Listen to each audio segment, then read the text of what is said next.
So good morning my dear student. Today we are going to discuss about the new topic of the equation of line in a space. और space में हम किसी भी line को दो तरीके से फाइंड आउट करेंगे। नंबर वन, अगर आपको एक पॉइंट दिया जाए और आपको डायरेक्शन उसकी मालूम हो, और दूसरा आपको अगर आपके दो पॉइंट दे दिए जाए जहाँ से वो लाइन पास हो रही हो। तो हम लोग पहली वाली पॉइंट पे डिस्कस करते हैं। Number one, when given one point and given direction. So according to definition, vector equation है ना। अभी हम लोग देखिए एक चीज, इसको दो तरीके से निकालेंगे, एक तो वेक्टर फॉर्म में निकालेंगे और कार्टेशियन फॉर्म में निकालेंगे। तो अभी हम लोग वेक्टर फॉर्म की बात हो रही।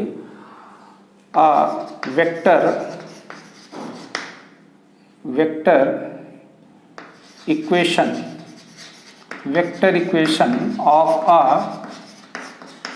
straight line which passing through a fixed point, है ना, a fixed point with position vector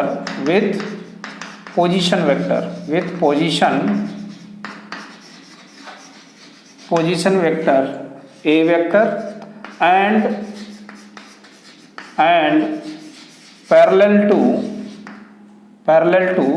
vector B, और एक पॉइंट से पास होगी जिसका फिक्स्ड पॉइंट होगा और उसका पोजीशन वेक्टर आपका A होगा, और पैरेलल टू वेक्टर B कोई दूसरा वेक्टर होगा जिसके ये पैरेलल होगी।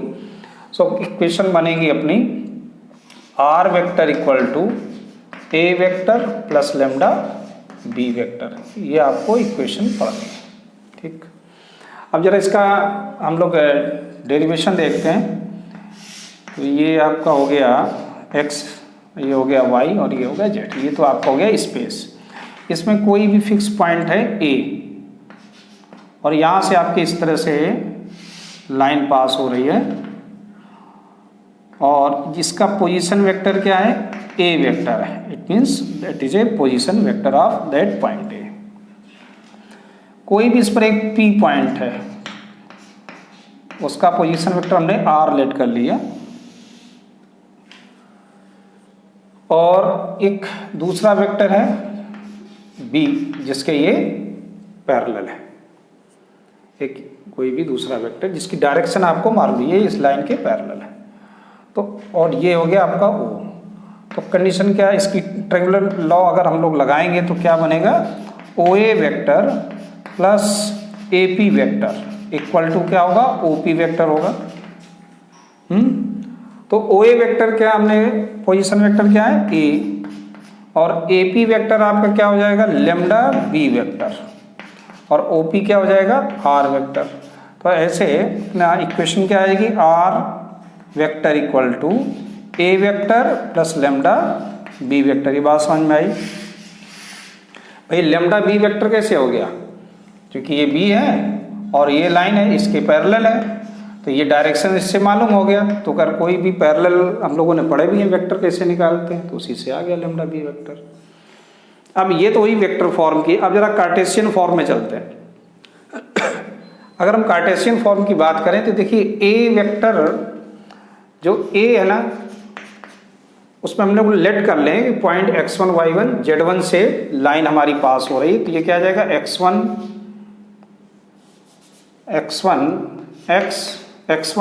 i cap plus y1 j cap plus z1 k cap. ये आपका A वेक्टर हो जाएगा, और जो B वेक्टर है वो आपकी डायरेक्शन को रिप्रेजेंट कर रहा है। तो डायरेक्शन के लिए हम लोग दिखा देंगे A i plus B j plus C k cap हो गया। और कोई भी आपका R वेक्टर है, R वेक्टर आर्बिट्री पॉइंट है, इसलिए xi प्लस yj और प्लस zk कैप हो गया।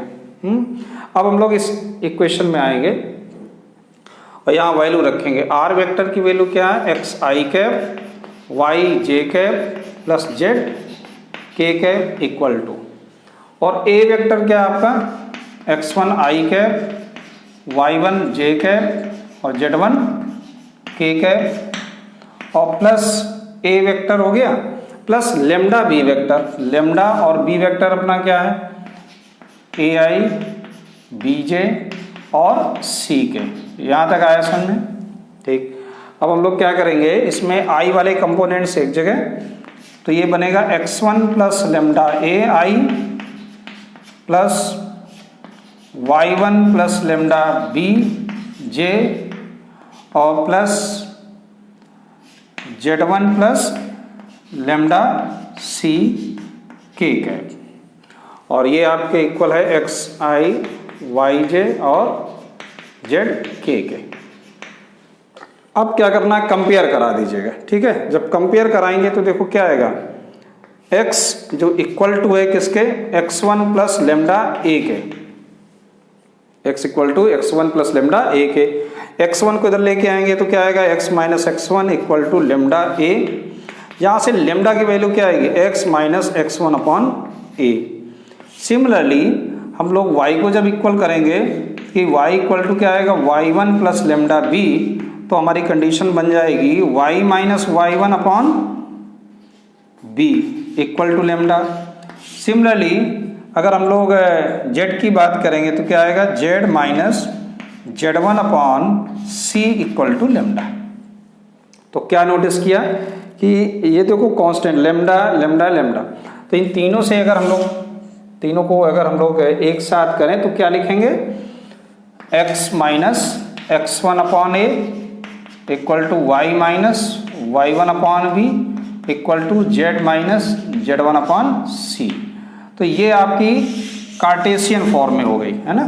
तो ये कार्टेशियन फॉर्म में है और ये आपकी इक्वेशन किसमें थी, वेक्टर फॉर्म में थी। अब देखिए Cartesian form means x1 y1 z1 आपको दो पॉइंट, ये पॉइंट दिया जाएगा और a b c क्या होगी, उस लाइन की डायरेक्शन होगी। तो ऐसे हम लोग इसको फाइंड आउट कर लेंगे।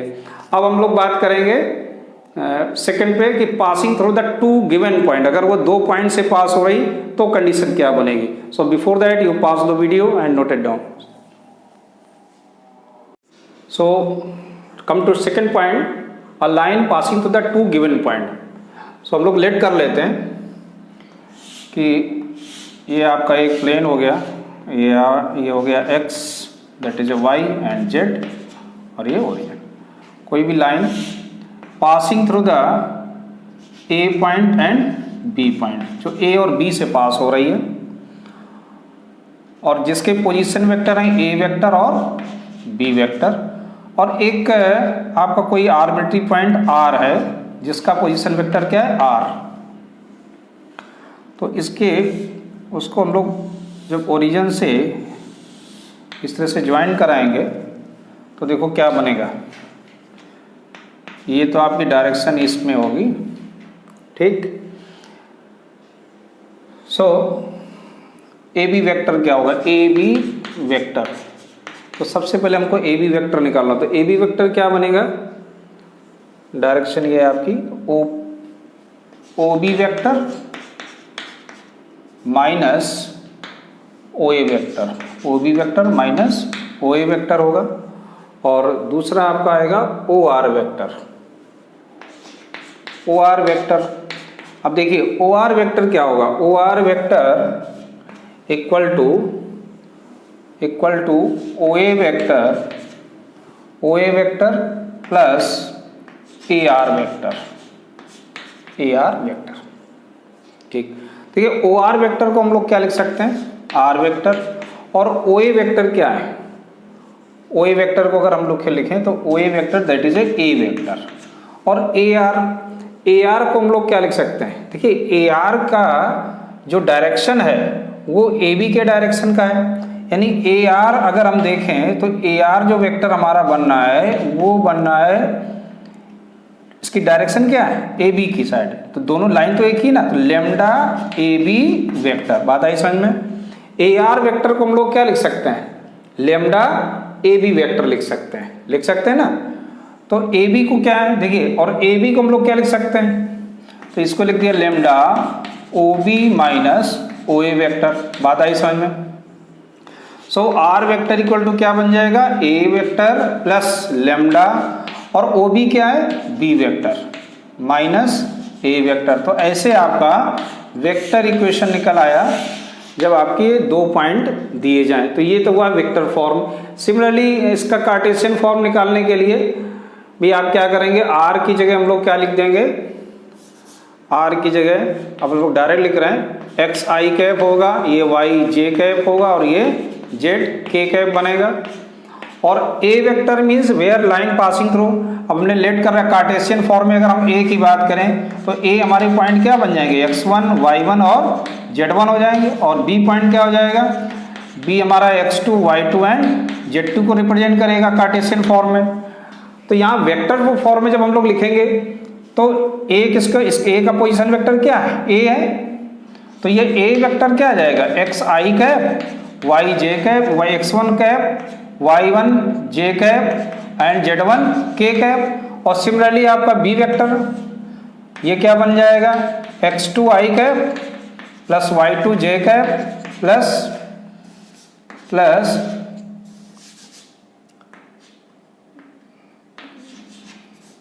z2 k cap.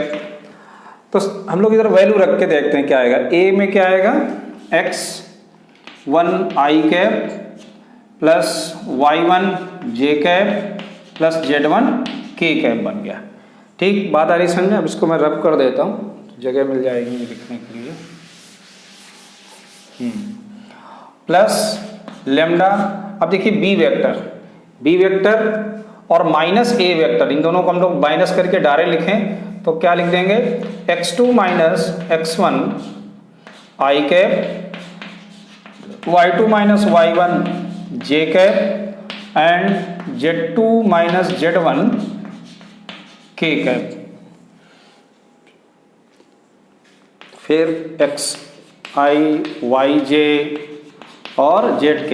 देखिए जो पहले हम लोगों ने सॉल्व किया था सिमिलर हम लोग कर रहे हैं। अब देखिए इसमें अगर हम लोग कंपोनेंट्स को एक साथ लिखेंगे i के, तो यहाँ आएगा मुझे x1 plus lambda x2 minus x1 i cap, इस तरह से मिलेगा। और इसमें बात करें तो क्या आएगा, y1 plus y2 minus y1 lambda और ये j कैप हो जाएगा। और ये आपका पहुंच जाएगा इसके साथ, तो क्या आएगा z1 plus z2 minus z1 k cap, ये लेमडा और ये k कैप, इस तरह से बनेगा। बात आई समझ में। अब जरा कंपेयर करा लो, तो कंपेयर कराने में देखिए क्या बनेगा, x equal to x1 plus lambda x2 minus x1, यही तो आएगा आई के कंपोनेंट, ये देखो ये और ये कंपेयर करा है। अब x1 को इधर लेके आएंगे तो क्या आएगा, x minus x1 equal to lambda x2 minus x1। Therefore lambda equal to x minus x1 upon x2 minus x1। तो ऐसे आपके ये i के कंपोनेंट्स को मैंने स्केलर जो आपके थे उनको मैंने कंपेयर कराया। ऐसे सिमिलरली आप j को कराओगे तो आपको यही मिलेगा, क्या, lambda y minus y1 upon y2 minus y1। Similarly z के लिए क्या आएगा, उसके लिए z लेमडा इक्वल टू क्या बनेगा, z minus z1 upon z2 minus z1।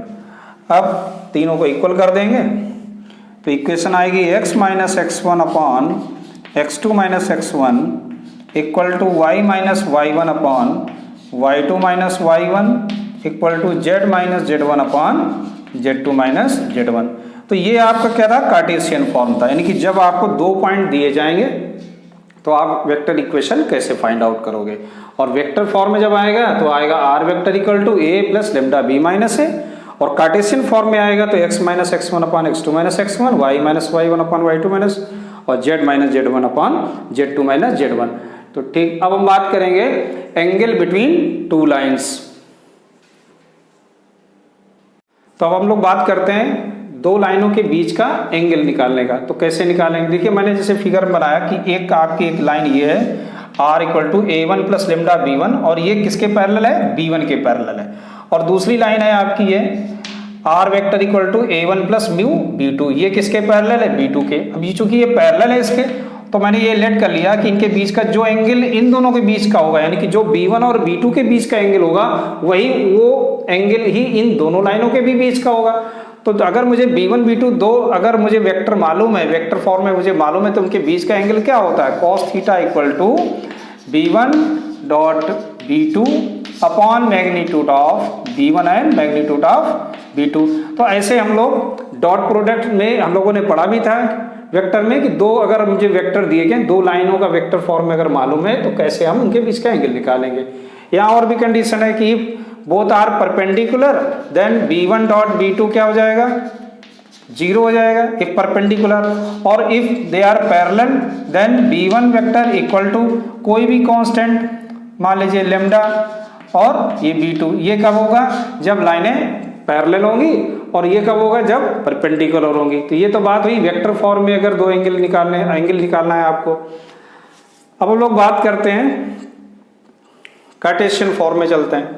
तो इक्वेशन अपनी पहली वाली होती है x minus x1 upon a1 equal to y minus y1 upon b1 equal to z minus z1 upon c1, और दूसरी इक्वेशन क्या बनेगी, x minus x2 upon a2 equal to y minus y2 upon b2 equal to z minus z1 upon c2। यहाँ तक आया समझ में। अब देखिए cos थीटा होता क्या है, b1 dot b2 upon this. तो b1 वेक्टर क्या है इसमें, b1 अगर बात करें तो क्या है b1 vector, a1i b1j and c1k, ठीक है ना।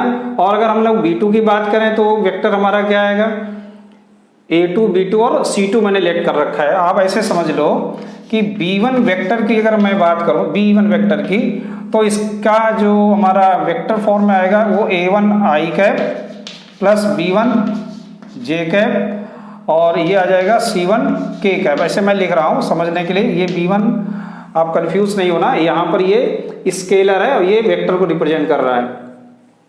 ऐसे अगर मैं दूसरी वाली वेक्टर फॉर्म की बात करूँ तो क्या आएगा, a2i cap plus b2 j cap plus c2 k cap आएगा। बात आई समझ में, ठीक। अब देखिए अगर मैं इन दोनों का डॉट प्रोडक्ट कराऊँ तो मुझे क्या मिलेगा, then cos theta equal to a1 a2 plus b1 b2 plus c1 c2 मिलेगा, और अपॉन में अंडर रूट में क्या मिलेगा, a1 square plus b1 square plus c1 square into under root a2 square plus b2 square plus c2 square. तो Cartesian form में अगर given है तो हम लोग डायरेक्ट ऐसे निकाल सकते हैं, और अगर लाइन परपेंडिकुलर होगी तो क्या कंडीशन बनेगी, a1 a2 plus b1 b2 plus c1 c2 equal to क्या बन जाएगा, 0। कब, जब दोनों लाइनें क्या होंगी, परपेंडिकुलर होंगी। जब ये परपेंडिकुलर होगा, अगर पैरेलल होगी तो क्या बनेंगे, a1 upon a2 equal to क्या आ जाएगा, b1 upon b2 equal to c1 upon c2। तो ये तो बात हो गई आपकी, दो अगर लाइनें दी गई उनके बीच का हम लोग एंगल कैसे निकालेंगे। अब हम लोग बात करते हैं जो मेन है, shortest distance between two parallel line. So before that you pause the video and note it down. तो हम लोग बात करते हैं स्क्यू लाइंस की। तो स्क्यू लाइंस क्या होती है, ऐसी दो लाइनें जो कभी भी एक दूसरे को इंटरसेक्ट न करें, जो एक दूसरे के कभी पैरेलल ना हो, और जो सेम प्लेन पर ना हो, ऐसी जो कंडीशन को फॉलो करें वो सभी क्या है, स्क्यू लाइंस। तो जैसे इस फिगर में देखो मैंने बनाया L1 और L2, there are two skew lines, different planes they lie, and they passing through the L1 passing through the A and L2 passing through the B। और A का पोजीशन वेक्टर A1 है और B का position vector मैंने A2 late किया हुआ है। अब देखिए L1 B1 के पैरेलल है जिससे मुझे डायरेक्शन मिल रहा है, और L2 B2 के पैरेलल है जिससे मुझे डायरेक्शन मिल रहा है। PQ क्या है, distance between them, shortest distance को मैंने PQ बोला है, जो दोनों पर परपेंडिकुलर होगा। शॉर्टेस्ट डिस्टेंस यही होता है ना, जो परपेंडिकुलर होता है, तो दोनों पर ये परपेंडिकुलर होगा PQ। तो चलते हैं, पहले तो लेट करते हैं। इक्वेशन हमारी क्या बनेगी according to this figure, equation क्या आएगी, L1 क्या बनेगी, R vector equal to A1 vector plus lambda B1 vector बनेगी, और दूसरी वाले की क्या बन जाएगी, R vector equal to A2 vector plus mu B2 vector. ऐसे हमारे पास दो इक्वेशन है। अच्छा PQ क्या है, परपेंडिकुलर है। PQ क्या है, perpendicular. PQ is a shortest distance, PQ is a shortest distance which perpendicular किस पे, L1 एंड L2 पे, जो L1 और L2 पर दोनों पर क्या है, परपेंडिकुलर, शॉर्टेस्ट डिस्टेंस को भी रिप्रेजेंट कर रही है और L1 L2 पर परपेंडिकुलर भी है। बट वी नो दैट, और क्रॉस प्रोडक्ट में हमने लोगों ने कुछ सीखा था, we know that B1 cross B2 also be perpendicular on B1 and B2, और ये जो B1 क्रॉस B2 होगा वो भी क्या होगा, परपेंडिकुलर होगा B1 क्रॉस B2 के। So therefore PQ vector is parallel to क्या, B1 vector cross B2 vector के, ये क्या हो जाएगा, पैरेलल हो जाएगा। यहां तक आया समझ में? ठीक, अब हम लोग लेट कर लेते हैं, let unit vector n cap is along with PQ vector. अब देखिए चूंकि ये पैरेलल है, PQ क्या है, B1 क्रॉस B2 के पैरेलल है, तो मुझे एक रिक्वायरमेंट होगी किसकी, एक यूनिट वेक्टर की, तो मैंने उसको लेट किया है n cap along with PQ vector. तो n कैप क्या आएगा, n cap equal two plus minus B1 cross B2, और ये हम लोगों ने क्रॉस प्रोडक्ट में किया हुआ है, B1 क्रॉस B2 का यूनिट वेक्टर। ऐसे ये चीज समझ में आ रही है, सिंपल तरीके से देखो ये हो रहा है। अब मुझे निकालना क्या, PQ निकालना, PQ में that is a shortest distance. So PQ equal to projection, PQ क्या है, projection of AB on PQ vector, AB vector on PQ vector. अब अकॉर्डिंग टू प्रोजेक्शन डेफिनेशन जो हम लोगों ने आगे किया हुआ है कि AB वेक्टर और ये क्या आ जाएगा, n कैप, चूंकि ये देखो ऑन PQ है और PQ अलोंग हमने n यूनिट वेक्टर निकाला है, वो क्या है ये। अब हम लोग इसकी वैल्यू रखते हैं, तो देखिए क्या मिलेगा हमको, PQ इक्वल टू क्या आएगा, AB। अब AB क्या है, AB है A2 माइनस A1 और इंटू n कैप क्या है, प्लस माइनस, और n कैप आपका है B1 vector cross B2 vector upon magnitude of B1 cross B2। ये बात आई समझ में? ठीक, इसको हम लोग और क्या लिख सकते हैं, PQ वेक्टर इक्वल टू ऐसे लिख देंगे, प्लस माइनस आगे लिख देंगे, और ये आएगा, इसको पहले लिख लेते हैं अकॉर्डिंग टू सीक्वेंस वाइज थोड़ा चलना है, B1 क्रॉस B2 डॉट, पहले और आगे पीछे आप किसी को भी लिख सकते हैं, कोई दिक्कत नहीं,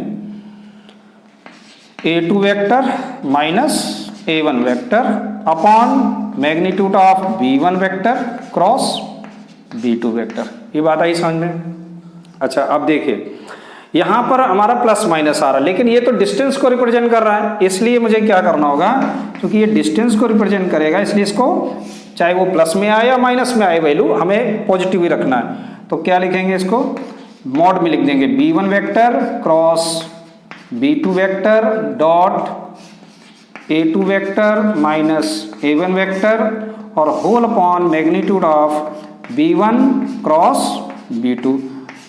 तो ये आपका डिस्टेंस निकल आया। अब देखो इसी में एक कंडीशन और बनती है, अगर ये दोनों लाइनें इंटरसेक्ट हो जाएं तो क्या होगा, अगर इंटरसेक्ट होंगी तो PQ हमेशा क्या रहेगा, 0 रहेगा। तो कभी कभी क्वेश्चन पूछ देता है कि prove that these are intersecting lines, तो आप आसानी से क्या कर सकते हो, PQ निकाल सकते हो, है ना। तो PQ तो 0 हो जाएगा, तो क्या कंडीशन बनाएंगे, अगर मैं इसकी जगह 0 लिख दूं तो क्रॉस मल्टीप्लिकेशन होगा तो ये पार्ट 0 हो जाएगा। तो if line are intersecting then B1 cross B2 dot A2 vector minus A1 vector must be 0। कब, विल लाइन इंटरसेक्टिंग, जब लाइन आपकी इंटरसेक्ट करेंगी तो ये कंडीशन आपके पास मिलेगी। तो ऐसे आपका ये हुआ वेक्टर फॉर्म में। अब चलते हैं कार्टेशियन फॉर्म में कैसे करेंगे। सो please pause the video and note it down. तो अब हम लोग बात करते हैं कार्टेशियन प्लेन की। तो कार्टेशियन प्लेन में जाने से पहले मुझे उसकी इक्वेशंस लिखनी होगी कार्टेशियन फॉर्म में। तो पहली equation x minus x1 upon a1, दूसरी equation y minus y1 upon b1, और ये हो गई आपकी z minus z1 upon c1। और किसके लिए, अगर हम वेक्टर फॉर्म में बात करें तो ये इक्वेशन हमारी थी r vector equal to a1 vector plus lambda b1 vector को रिप्रेजेंट कर रही थी। और दूसरी इक्वेशन हो गई x minus x2 upon a2 equal to y minus y2 upon b2, और ये हो गई z minus z2 upon c2 हो गई। और ये किसको रिप्रेजेंट कर रही थी, a2 vector plus mu b2 vector को। बात आई समझ में? ठीक। अब देखिए कार्टेशियन फॉर्म में हम यहाँ पे वैसे तो काफ़ी लेंथी है लेकिन मैं थोड़ी सी हिंट दे देता हूँ कि देखिए सब हैं तो सिमिलर ही। यहाँ x1 y1 z1 ये क्या है, जहाँ से हमारी पॉइंट यानी कि ये आपके ये पॉइंट है x1 y1 z1 इसको रिप्रेजेंट कर रहा है, और ये आपके x2 y2 z2 है। जो b1 है वो डायरेक्शन बता रहा है किसका, a1 b1 c1, ये आपका वेक्टर बनाएगा यानी कि बनेगा क्या, a1i plus b1j plus c1k, और ये बनेगा आपका a2i b2j और c2k के फॉर्म में। ठीक, तो इसका डायरेक्ट फॉर्मूला अगर हम लोग लिखें तो PQ क्या होगा फॉर्मूला इसका, जो कि डिस्टेंस तो वही रहेगी। अब देखिए यहाँ पर अगर हम ये देखें तो फॉर्मूला था b1 cross b2 dot a2 minus a1। तो डॉट a2 माइनस a1 को अगर हम लोग पहले लिखें तो क्या आएगा, x2 minus x1 y2 minus y1 और z2 माइनस z1 बनेगा।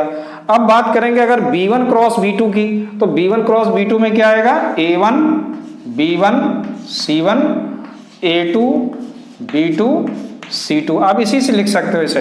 अब आपका ये तो कंप्लीट हुआ। अब नीचे भी क्या है, magnitude of b1 cross b2। तो magnitude of b1 cross b2 क्या बनेगा, b1 c2 minus b2 c1 का whole square plus a2 c1 minus a1 c2 का whole square plus a1 b2 minus b1 a2 का whole square. तो ऐसे हम लोग निकाल सकते हैं इसकी डिस्टेंस बाई कार्टेशियन फॉर्म से। तो मैं तो सही सजेस्ट करूंगा कि आप वेक्टर फॉर्म, देखिए ये सारी चीजें आप कैसे निकालोगे, पहले तो आप अगर वेक्टर फॉर्म में दिया हुआ that is good, vector form में निकालें, वो आपके लिए ज्यादा सिंपल होगा। सो ऐसे आपका निकल आया ये स्क्यू लाइंस का। So please pause the video and note it down. तो आप लोग बात करते हैं distance between two parallel lines की। So we let there are two lines which are parallel, one is a L1 and other is a L2, और ये L1 आपकी A से पास हो रही है, ये P से पास हो रही। इसका पोजीशन वेक्टर A है, A1 है, और इसका A2 वेक्टर है, ठीक है ना। और ये L1 L2 किसी B वेक्टर के पैरेलल है।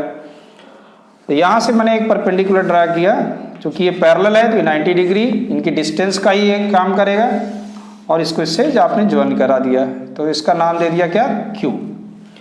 तो ये समझ में आया। और इनके बीच का जो एंगल है वो थीटा है। सिंपल है, बहुत आसान है, आप देखो थोड़ा सा समझ में आ जाएगा। तो डिस्टेंस हमें कौन सी निकालनी है, PQ निकालनी है। और हमारे पास जो AP है, AP वेक्टर है जिसके बीच का एंगल थीटा है, और ये जो L1 है अब वो B वेक्टर को इंडिकेट कर रहा है क्योंकि इसकी पैरेलल है। तो अकॉर्डिंग टू क्रॉस प्रोडक्ट अगर हम लोग फाइंड आउट करें तो यहाँ दो वेक्टर हैं, एक AP वेक्टर है क्रॉस B वेक्टर है। क्या होता है फार्मूला, AP वेक्टर का मैग्नीट्यूड B वेक्टर का magnitude into sine theta into n cap, ठीक। और AP वेक्टर को हम लोग क्या लिख सकते हैं, A2 vector minus A1 vector लिख सकते हैं ना, और ये तो B वेक्टर ही रहेगा। और AP वेक्टर का मैग्नीट्यूड अगर हम लोग निकालेंगे तो मैं उसको डायरेक्ट लिख सकता हूँ AP, और इसको मैं लिख सकता हूँ, ये क्योंकि स्केलर क्वांटिटी आएगी, और इसको तो लिख सकते हैं B वेक्टर, आप भी लिख सकते हैं। और ये हो गया sine theta into n cap, ये चीज़ समझ में आ रही होगी। अब देखो साइन थीटा की वैल्यू यहाँ से हम लोग निकाल सकते हैं ट्रायंगल से। साइन थीटा होता है परपेंडिकुलर अपॉन हाइपोटेनस। तो यहाँ परपेंडिकुलर क्या है, PQ है, और हाइपोटेनस आपका AP है। तो यहाँ से साइन थीटा की वैल्यू आ गई, हम लोग साइन थीटा की वैल्यू यहाँ रख देंगे तो क्या मिलेगा, a p magnitude of b और साइन थीटा हो जाएगा p q upon a p into n cap. तो यहाँ से ए पी कैंसिल, तो अपना आया a two vector minus a one vector cross b vector equal to magnitude of b vector into p q into n cap. ठीक, अब इस सब पूरे का हम लोग मैग्नीट्यूड अगर निकालें, चूंकि मुझे एक स्केलर क्वांटिटी की रिक्वायरमेंट होगी, तो देखिए क्या बनेगा, a two vector minus a one vector cross b vector का मैग्नीट्यूड इक्वल टू, इसका अगर मैग्नीट्यूड करेंगे तो बी आ जाएगा, और आप चाहे ऐसे लिखा रहने दें, आपको समझ में आएगा ये क्या हो रहा है, नहीं तो बी आप कंफ्यूज हो सकते हैं। पी क्यू ऑलरेडी स्केलर है, पी क्यू रहेगा, और एन कैप क्या हो जाएगा, एन कैप एक यूनिट वेक्टर है जिसकी वैल्यू क्या हो जाएगी 1 तो 1 हो जाएगा।